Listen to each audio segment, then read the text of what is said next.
Hey team, Catch22 here and welcome to the latest episode of PC game sales under $10. Now, yes, I'm doing another giveaway, one for new subs and one for existing subs, so stick around to the end of the video to find out how you can enter. And this week's a little bit different, hint hint.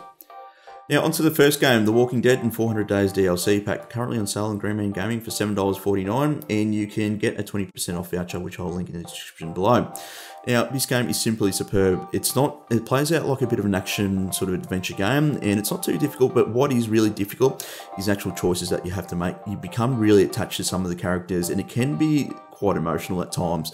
One thing I do like about the game, it's got a high amount of replayability as well, because there's just so many different endings there, so just keep that in mind. Now, on to the next game, Total Annihilation. So this was introduced in 1997. It was developed by Cave Dog, and it's basically a spiritual predecessor to the Supreme Commander series. What I do like about this game is the graphics still hold up quite well. The maps are absolutely massive, some of them, and the amount of variety you do, you got land, sea and air, and unit choices that you do have, still make it quite superb there, and there is still a little bit of community support there. Quite classic.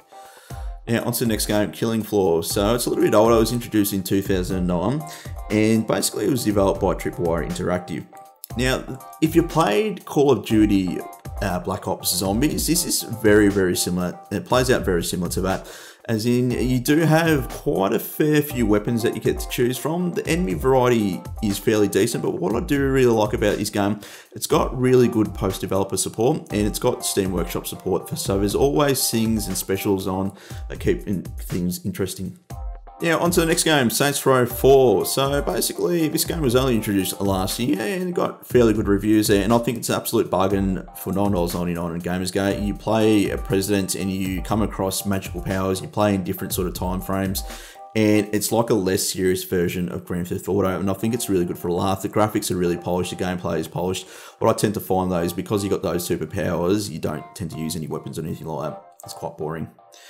Now, on to the last game, Crisis 2 Maximum Edition, and I'm going to come up with something different, and I'm going to say do not buy this game. It's a very, very poor console port, and it's got nothing on the original, so avoid. Now, on to the actual giveaway. What you need to do is basically, I want to hear your opinions on how I can do something for charity, like it's something a bit of a charity giveaway there.